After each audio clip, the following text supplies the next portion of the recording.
देण्यासाठी माझी खूप इच्छा होती सभापती महोदय। महाराष्ट्राची लोकसंख्या 12.5 ते 13 कोटी असताना महाराष्ट्र विधिमंडळामध्ये खाली 288 आणि वर आम्ही सर्व सदस्य किती भाग्यवान समजलो पाहिजे स्वतःला की लाखो लोकांमधून आपण 300 सव्वा 300च अशी लोक आहोत की जी भाग्यवान आहोत आणि जी जनतेचे प्रश्न सोडवण्याकरता या सभागृहात येतो। खरं तर आज मला अजितदादांची कमी प्रकर्षाने जाणवते। माननीय मुख्यमंत्री देवेंद्रजी असताना बाजूला शिंदे साहेब बसलेले असताना तिसरी खुर्ची जी होती ती आदरणीय दादांची होती आणि आज सभागृहामध्ये दादांनी मला ऐकावं ही माझी इच्छा होती।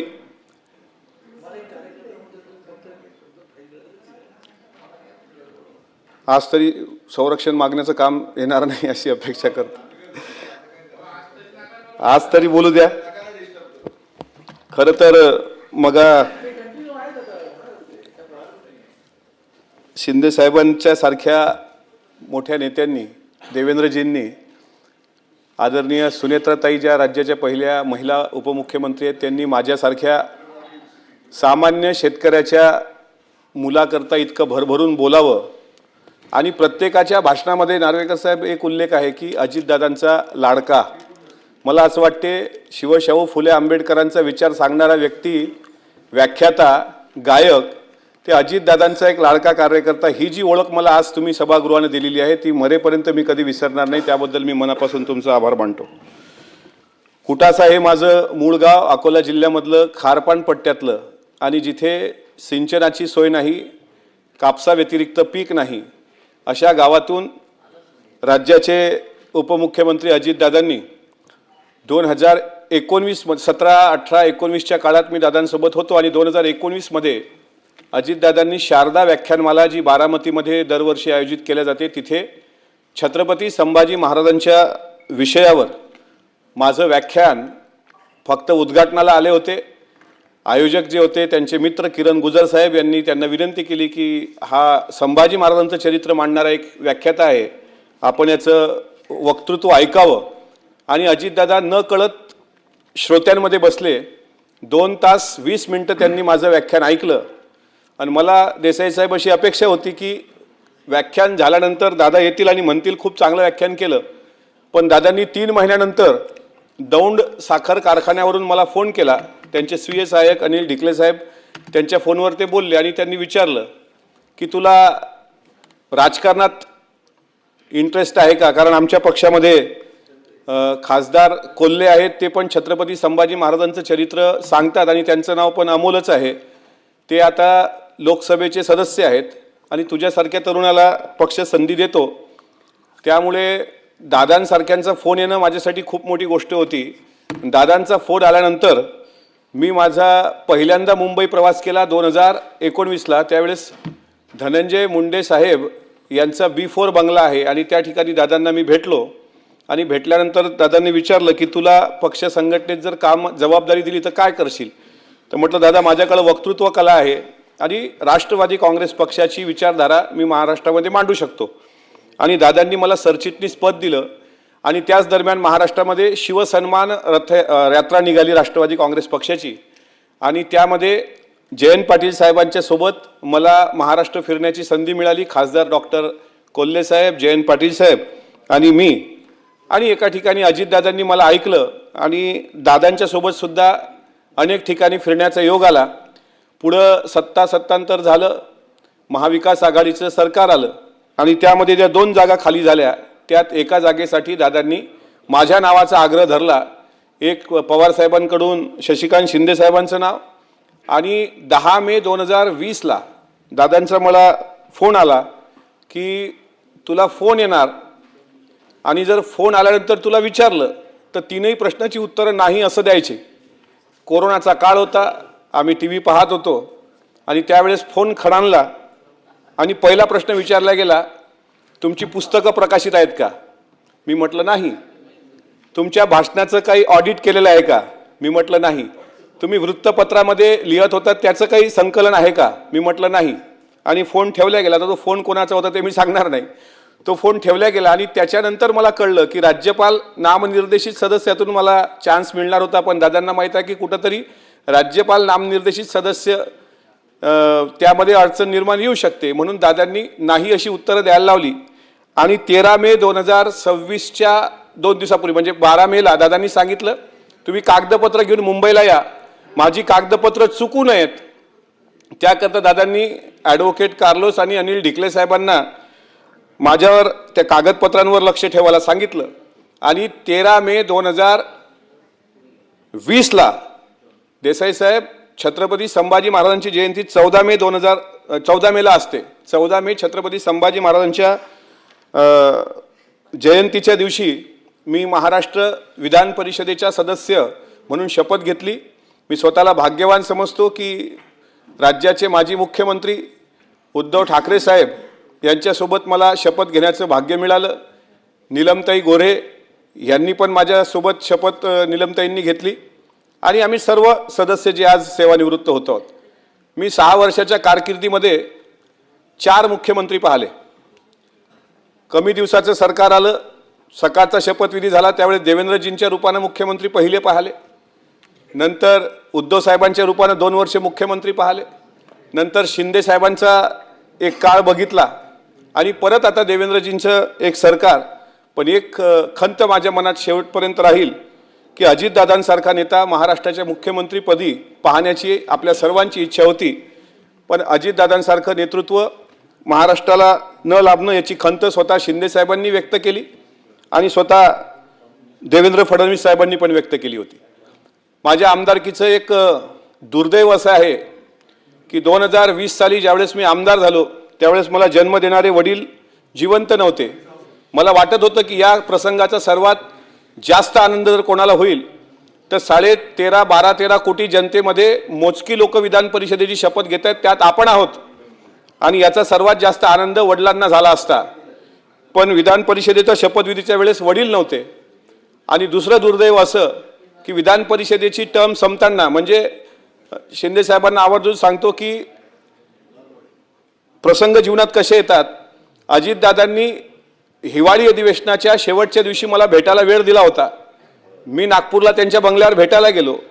त्यांना म्हटलं दादा 13 मेला माझी टर्म संपणार आहे, मी आता पुढं काय केलं पाहिजे. दादा म्हणाले अर्थसंकल्पीय अधिवेशनाच्या दिवशी शोक प्रस्ताव झाल्यानंतर तू देवगिरीवर येऊन मला भेट. आणि जीवनात असा वाईट काळ आला की दादांच्याच नावाचा शोक प्रस्ताव सभागृहामध्ये आपण सर्वांनी त्या ठिकाणी दुर्दैवानं सभागृहामध्ये वाचावा लागला. आणि आणखी दुर्दैव असं आहे की आता आमदारकी संपते आहे. मला वाटत होतं की आपल्यावर जसं आज शिंदे साहेबांनी कौतुकाची थाप दिली पाठीवर, जशी फडणवीस साहेबांनी कौतुकाची थाप दिली, तसं अजितदादा असते तर नक्कीच त्यांनी तुमच्या सर्वांसमोर स्तुती केली नसती, पण सांगितलं असतं की याला आम्ही संधी दिली, याची वक्तृत्व कला आहे. पण दादांच्या तोंडून तो गौरव ऐकण्याचं भाग्य मला लाभलं नाही, ही खंत मला मरेपर्यंत राहील. शेवटी पितृछत्र हरवलं हे दुःख आहेच, पण मातृछत्र जिवंत असण्याचं सुद्धा समाधान आहे.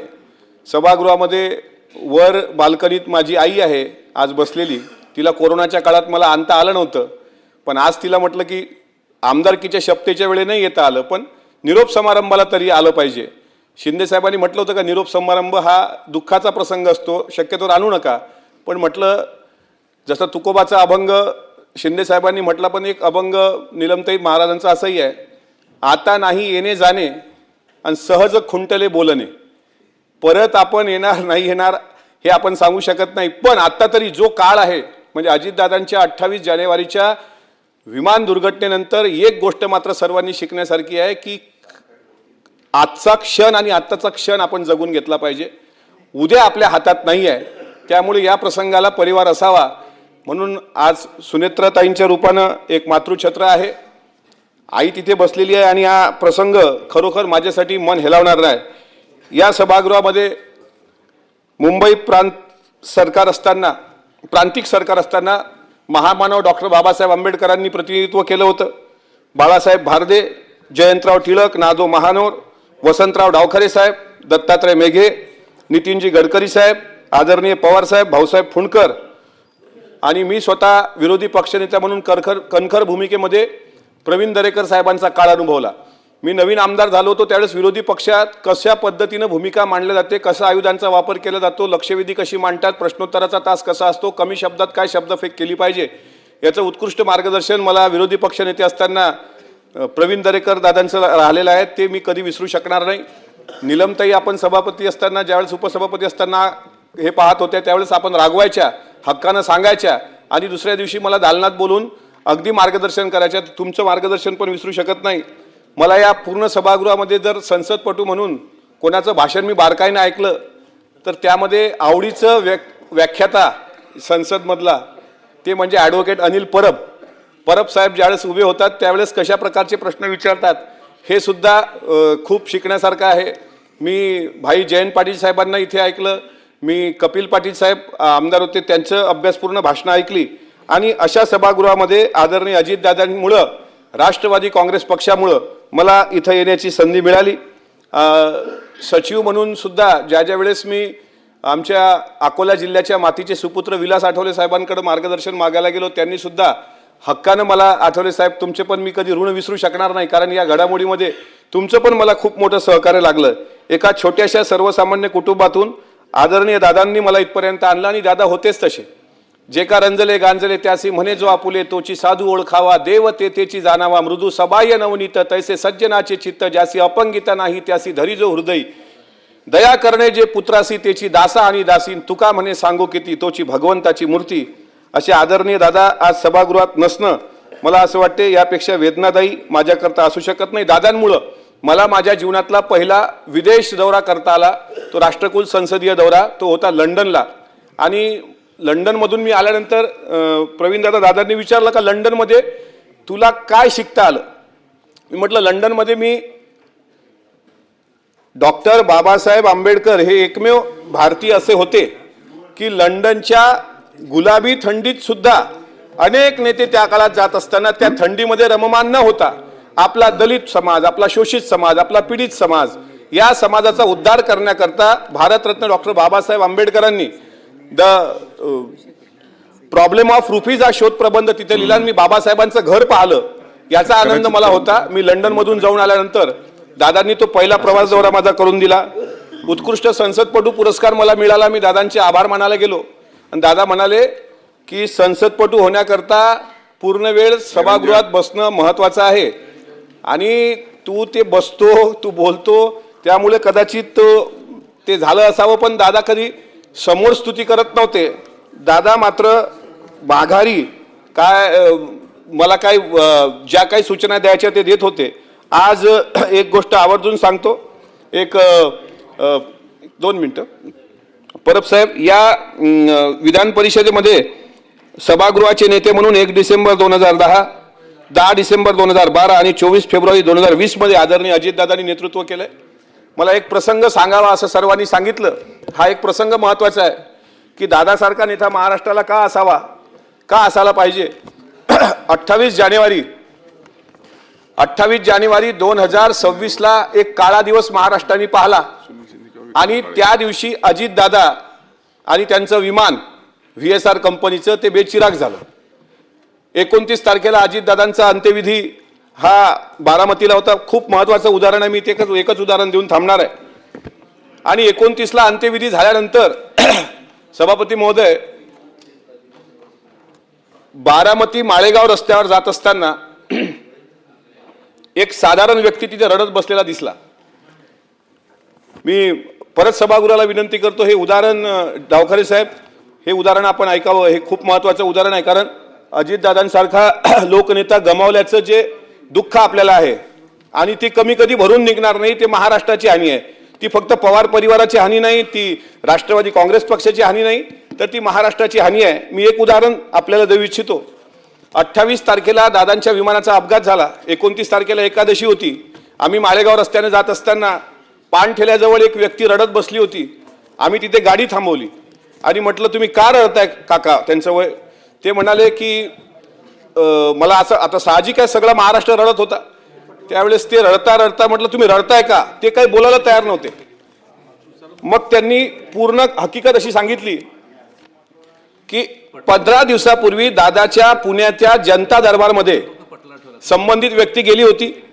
त्यांनी दादांना विनंती केली होती की मला एकुलती एक मुलगी आहे, माझे किडनॅप गेलेले आहेत, माझ्या पत्नीला पॅरालिसिस आहे आणि माझ्या मुलीला आंतरजिल्हा बदली पाहिजे, म्हणजे पुण्यावरून माझ्या जिल्ह्यामध्ये तिला आणायचं आहे, पण अधिकारी लोक मला पैसे मागतायत, अशी तक्रार केली. आणि तक्रार केल्यानंतर दादांनी ती तक्रार आपल्या OSD कडे दिली आणि OSDनी सांगितलं की तुम्हाला आम्ही फोन करू तेव्हा तुम्ही या.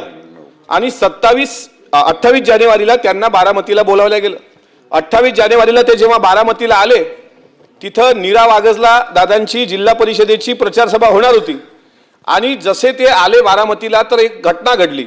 8:15-8:30च्या दरम्यान दादांचं विमान कोसळलं आणि कोसळल्यानंतर त्या व्यक्तीची शेवटची अपेक्षा मावळली होती. आता ते घरी जायला निघतील तर गर्दी इतकी की बारामतीमधले हॉटेल बंद, स्टॉल बंद, बारामतीतल्या बसेस बंद, सर्व काही बंद असताना त्यांनी घरी जाण्याकरता प्रयत्न केले, पण त्यांना जाता येत नव्हतं, म्हणून ते मुक्कामी थांबले. आणि मुक्कामी थांबल्यानंतर बारामती बसस्थानकावरून दुसऱ्या दिवशी सुद्धा तीच गर्दी होती आणि तिथं अंत्यसंस्कार झाल्याशिवाय आता जाऊ नये, ते आपल्याला शोभणार नाही. मग अंत्यसंस्कार होईपर्यंत ती व्यक्ती थांबली आणि अंत्यसंस्कार झाल्यानंतर ज्यावेळेस ती व्यक्ती जायला निघाली त्यावेळेस दादांच्या कार्यालयातून एक फोन आला की तुम्हाला बारामती पोलीस स्टेशनला यायचं आहे. आणि ती व्यक्ती बारामती पोलीस स्टेशनला पोहोचली. ती घाबरली होती, त्याला काही कळत नव्हतं. आणि तिथं अजितदादांच्या सहीचं पत्र होतं आणि त्याच्या मुलीची ऑर्डर निघालेली होती. सांगायचं तात्पर्य असं की जाताना सुद्धा अजितदादांनी एका गरीब माणसाचं काम करून दादा गेले होते. कारण विमान दुर्घटनेनंतर जी माळरानावर कागद जळलेली होती त्यात एक कागद त्याच्या मुलीच्या आंतरजिल्हा बदलीच्या वर एंडोर्समेंट असलेला अजितदादांचं हिरव्या पेनाची सही असलेला कागद होता. आणि असे कार्यकर्ते दादांनी घडवले होते की जाताना सुद्धा गोरगरिबाचं काम करून जावं. मला बाकी माझ्याबद्दल सांगण्यासारखं जुना काही इतिहास माझा नाही आहे. माझ्या घरात सचिन भाऊ ना कोणी ग्रामपंचायत सदस्य होता, ना कोणी पंचायत समिती सदस्य होता, ना कधी नगर परिषद लढलो, ना कधी विधानसभा लढलो. मी शिवशाहू फुले आंबेडकर विचार सांगून मग जसं शिंदेसाहेब आपण सांगितलं त्या पद्धतीनंच अजितदादांनी मला ते वक्तृत्व कलेचा सन्मान म्हणून या ठिकाणी संधी दिली. मी कोणाला आवडलो नाही आवडलो ते मला माहीत नाही, पण अजितदादांनी मात्र कसाही असो, मी भला बुरा काय असो, तापट असो, कडवा असो, पण आतून मात्र अजितदादांसारख्या व्यक्तीच्या सोबत मला काम करता आलं. यशवंतराव चव्हाण साहेबांच्या विद्यापीठाचे शेवटचे विद्यार्थी म्हणून आदरणीय अजितदादांच्या सोबत मला 8 ते 10 वर्ष काढता आली. मी यशवंतराव चव्हाण पाहिले नव्हते, मी बाबासाहेब आंबेडकर पाहिले नाही, मी शाहू महाराज पाहिले नाही, मी महात्मा फुले पाहिले नाही, पण त्यांच्या विचाराचा एक पाईक दादांच्या रूपानं पाहिला आणि त्यांनी मला ही संधी दिली. 6 वर्षात मला काम करता आलं. जनतेच्या प्रश्नाला या ठिकाणी वाचा फोडता आली आणि माझ्यासारख्या सामान्य कुटुंबातल्या व्यक्तीला या विधान परिषदेसारख्या पवित्र सभागृहामध्ये इथं येता आलं. मला माझ्या भावना व्यक्त करता आल्या. मला सर्व आपण सहकार्य केलं. सभापती रामराजे नाईक निंबाळकर साहेबांनी खूप प्रेम केलं. राम शिंदे साहेबांचं सुद्धा तितकंच प्रेम आहे. नीलमताईंनी तर एक मोठी बहीण म्हणून शेवटपर्यंत माझ्या पाठीशी त्या खंबीर उभे राहिल्या. मी मनीषाताई तुम्हालाही कधी विसरणार नाही, कारण तुम्ही मला विसरू शकणार नाही. मनीषाताई ह्या नेहमी रागात बोलणाऱ्या एक बहीण म्हणून मी त्यांना पाहिलं. मी मगा त्यांना प्रश्न विचारला की ताई कोण्या बिलावर चर्चा सुरू आहे, तर ताई म्हणते तू वाच ना, तुला कळत नाही का. तर अशा पद्धतीनं खेळीबिडीच्या वातावरणात हे सभागृह म्हणजे आपला परिवार आहे. मी मगा देवेंद्र फडणवीस साहेबांनी माझा उल्लेख करताना वक्ता म्हटलं आणि गायक पण म्हटलं. सभापती महोदय, मी गायक आहे हे बरोबर आहे, पण आज मला मात्र या भावनिक प्रसंगात आनंद दिघे साहेबांवर जो चित्रपट आला होता धर्मवीर मधलं जे गीतकार आहेत त्या गीतकारांनी शिंदे साहेबांवर आणि दिघे साहेबांवर बनवलेल्या गीताच्या ओळी त्याच मला असं वाटते की समर्पक आहेत. ते दादांवर आणि कदाचित माझ्यासारख्या सामान्य कार्यकर्त्यावर पण लागू होतील की नाराज नशीब घेऊन एखादा जन्माला आलेला कुणी. गाण्याची इथं मुभा नाही आहे, तर मी गाऊनही दाखवलं असतं. मला सचिवांनी मग नाही सांगितलं, कारण समाजवादी पक्षाच्या खासदारांनी मला वाटलं गीत गायलं होतं एकदा. माफ आहे.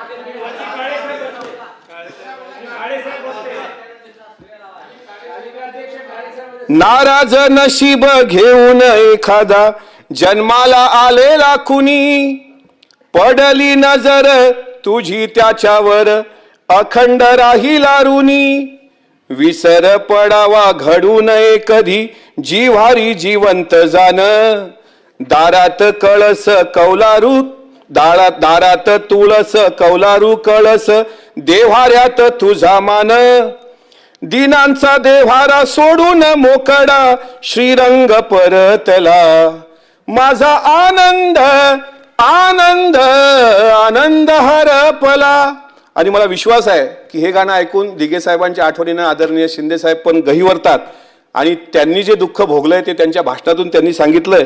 मी मुझसे पहले कितने शायर आए और आकर चले गए, कुछ आहे भरकर लौट गए, कुछ नगमे गाकर चले गए, वो भी एक पल का किस्सा था, मैं भी एक पल का किस्सा हूं, कल तुमसे जुदा हो जाऊंगा, वो आज तुम्हारा हिस्सा हूं, कल और आएंगे नगमों की खिलती कलियां चुनने वाले, मुझसे बेहतर कहने वाले, तुमसे बेहतर सुनने वाले, कल कोई मुझको याद करे, क्यों कोई मुझको याद करे, मसरूफ जमाना मेरे लिए, क्यों वक्त अपना बर्बाद किए. म्हणून जब तक जिंदा हूं तब तक मरा नहीं, जब मर गया तो मैं नहीं, तो फिर डर किस बात का. अपनी जिंदगी बड़ी है लेकिन वक्त बहुत कम है, इसे जल्दी जल्दी जीना पड़ता है. बाबू मोशाय, जिंदगी लंबी नहीं बड़ी होनी चाहिए. आपल्या सर्वांनी जे प्रेम केलं ते मी कधी विसरणार नाही. माझ्याकडून जर काही चुका झाल्या असतील, कोणाचं मन दुखावलं असेल, एक गरीबाचं मूल म्हणून मला माफ करा, एका शेतकऱ्याचं मूल म्हणून कधी भविष्यात तुमच्या मंत्रालयात आलो, कुठलं एखादं काम नाही झालं तरी चालल, पण अजितदादांना मात्र एक भाऊ म्हणून तुम्ही शिंदे साहेब, कारण तुमच्या तिघांची जी जोडी होती ती महाराष्ट्राला पडलेलं गोड स्वप्न होतं. दादाला मात्र आपण सर्वांनी न्याय देण्याकरता आपण सर्वांनी प्रयत्न करावा, मी एवढंच मागणं तुम्हाला मागतो. आणि अजितदादांसारख्या एका मोठ्या नेत्याच्या हाताखाली काम करण्याचं भाग्य मला मिळालं. मी त्यांचे उपकार मरेपर्यंत विसरू शकत नाही. आणि दादाच्या बाबतीत एवढंच सांगतो की आता नाही येणे जाणे आणि सहज खोंटले बोलणे. दादासारखं विद्यापीठ घडायला अनेक वर्ष लागतील. दादा असतील, एकनाथ शिंदे साहेब आपण असाल, आपण महाराष्ट्राला पडलेलं गोड स्वप्न आहात, आपण मास लीडर आहात, आपण या महाराष्ट्राची गरज आहात. म्हणून आपण सर्वांनी स्वतःला जपा. आपण आमच्या कुटुंबावर भरभरून प्रेम केलं, आपण आम्हाला आशीर्वाद दिले, त्याबद्दल आभार मानतो. सचिवालयाचे आभार, सर्व गोरगरीब कर्मचाऱ्यांचे, विशेषतः पत्रकार बांधवांचे, ज्या पत्रकार बांधवांनी अमोल मिटकरी अजूनही महाराष्ट्रात जिवंत ठेवलाय. मी अजितदादांच्या आशीर्वाद कायम माझ्या हृदयात राहतीलच. आणि आज सुनेत्रताईंच्या रूपानं एक मातृशक्ती पण आमच्या पाठीशी तितकीच खंबीर आहे. भलेही प्रसंग कुठला येईल मला सांगता येत नाही, पण हे पवित्र सभागृहामध्ये माझं तुटकं मुटकं भाषण आपण ऐकलं आणि राम शिंदे साहेब आपण पण तितकंच भरभरून प्रेम दिलं, त्याबद्दल मनापासून आभार. आपल्या सर्वांच्या चरणी नतमस्तक होतो. जय जिजाऊ, जय शिवराय, जय भीम, जय संविधान. राजेश राठोड. धन्यवाद सभापती महोदय. सभापती महोदय, खरं तर आजचा हा जो कार्यक्रम आहे निरोप देण्याचा, तर या कार्यक्रमामध्ये काय बोलावं काय नाही बोलावं याच विचारामध्ये सकाळपासनं मी अडकून होतो. सुरुवात कुठून करावी आणि शेवट कुठं करावं ह्याचा काही मेळ आत्तापर्यंत माझा लागला नाही, परंतु काही भावना निश्चितच या ठिकाणी मी आपल्यासमोर या ठिकाणी मांडणार आहे. सभापती महोदय, मी अत्यंत छोट्याशा एका खेड्यातून नाईकनगर तांडा उमरखेडा तालुका मंठा जिल्हा जालना येथून येतो आणि बंजारा समाजाच्या एका शेतकरी कुटुंबातून मी येतो. सभापती महोदय, सर्वप्रथम तर मी या महाराष्ट्राच्या सर्वोच्च अशा विधान परिषदेच्या सभागृहामध्ये आमदार म्हणून या ठिकाणी येण्याची संधी मला ज्यांनी दिली त्या माझ्या पक्षाच्या राष्ट्रीय अध्यक्षा आदरणीय सोनियाजी गांधी, त्यावेळेसचे माजी राष्ट्रीय अध्यक्ष आणि आताचे विरोधी पक्षनेते आदरणीय राहुलजी गांधी आणि आताचे काँग्रेसचे राष्ट्रीय अध्यक्ष आणि त्यावेळेचे महाराष्ट्र राज्याचे प्रभारी, जे की इन्चार्ज महाराष्ट्र प्रदेश काँग्रेस कमिटी होते, असे आदरणीय मल्लिकार्जुन खरगे साहेब, त्यावेळेसचे प्रांताध्यक्ष आदरणीय बाळासाहेबजी थोरात साहेब, के सी वेणुगोपालजी आणि माझे अत्यंत जिव्हाळ्याचे मित्र मोठ्या भावासारखे स्वर्गीय राजीवजी सातव, हे सगळे त्या प्रक्रियेमध्ये कळत नकळत आशीर्वाद रूपाने मला ही संधी निर्माण करून देत होते. प्रथम मी त्यांचं मनापासून आभार व्यक्त करतो की माझ्यासारख्या तांड्यावरच्या पोराला एवढी मोठी संधी सर्वोच्च सभागृहामध्ये येण्याची, ज्या सभागृहामध्ये आदरणीय डॉक्टर बाबासाहेब आंबेडकर, आदरणीय लोकमान्य टिळक यांच्यासारखे मोठे मोठे नेते या सभागृहाचे सदस्य राहिले, त्या सभागृहाचं सदस्य होण्याची संधी त्यांनी मला दिली. त्याबद्दल मी त्यांचं प्रथमतः आभार मानतो. सभापती महोदय, एक प्रसंग मला या ठिकाणी निश्चित आठवतो की 1994-95 पासून मी काँग्रेसच्या चळवळीमध्ये संघटनात्मक काम करण्यासाठी